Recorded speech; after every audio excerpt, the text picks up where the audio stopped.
Here in Forsyth County Schools, we have an outstanding core of teachers.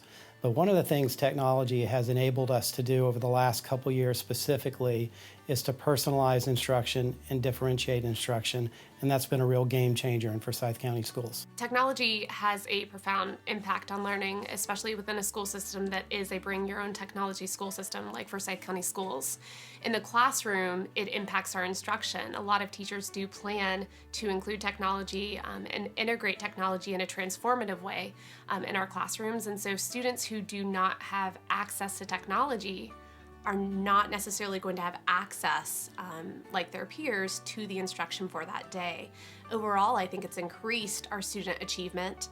It has broadened our students' aptitude to be able to access information, and so the implications of having that access is very important and vast. As a school social worker, I encounter families that are in need of various resources, and technology is a great need for many of our families. I would equate having access to technology as important as having a backpack, a piece of paper, a pencil. It's something that kids just are in desperate need of. On one occasion when I did a home visit to assess resources and resource needs for a family, I met a mom who the school had actually been trying to get in touch with, couldn't communicate with her, couldn't get in touch with her. Well, it turns out the mom was actually deaf, and obviously I realized that when I had gotten to the home. In some conversation, because she could read lips and she could understand a minimal amount of what I was saying to her, she had let me know that her son was in need of technology, and I had said, we actually have this program where we can get you a computer and we can get you a hotspot so that your son can have access to its learning. And in addition, you can then communicate with the school and the teachers via messaging so that she could then be aware. This was a great way to connect this family with the school on a regular basis, and it was a need that we really would not have been able to do in any other way, and it was something that really benefited both the family and the school, because now the teachers had a way to be in direct and consistent communication with this parent who son had some difficulties. I will also say that there are more than one occasion where we have given away a computer or a Khajiit, a hotspot, and the child is ecstatic. At one time, a child said to me, "This is the best day of my life, getting the computer," because it really evens the playing field with the probably 10 to 15% of kids at the Title I schools that I work at do not have access to technology, and it is really an integral part of getting them to be on an even playing field with their peers. Those kids are no longer at a deficit because of whatever's happening with their family or their home situation. They now have access to their schoolwork, research, and other outside sources that enable them to dig deeper into their content.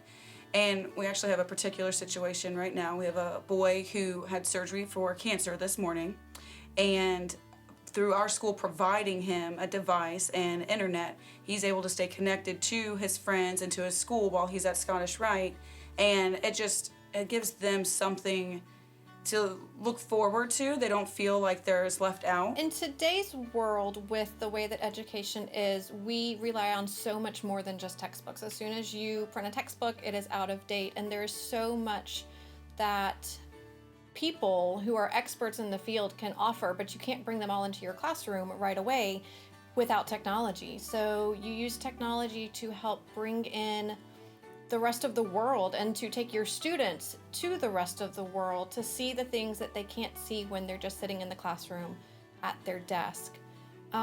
For me, that was super apparent as a French teacher, because I couldn't take my kids to France every day, but I could certainly let them use French on a daily basis with the rest of the world who actually spoke French, and so they could get that immediate impact of what they needed to do to use what they were learning, rather than it just being a classroom skill. It was a world skill.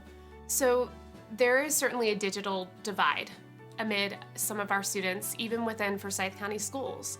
In my own school, for example, there are students who have all the access. They have internet, they have tablets and devices they can bring to school and keep at home. We have other students who are either homeless, or they are living in group homes, or they do have a home and they don't have the capability to access internet or devices. This is problematic because it doesn't create that level playing field that we afford our children in education that they deserve. So one of the things that I've seen work so well is what BYOT has provided us with hotspots and devices and laptops that children can take into their homes. They now have the access to continue their education outside the school day, which we know is going to be vital to their success after high school and beyond. Yes. As a school social worker, I often see the students who need technology. It may come across my radar as a student who doesn't have food or they're about to lose housing. But school is the constant for so many of our children. And, for our students to be able to overcome poverty and, really succeed in this world, we are such a technology-driven world at this point.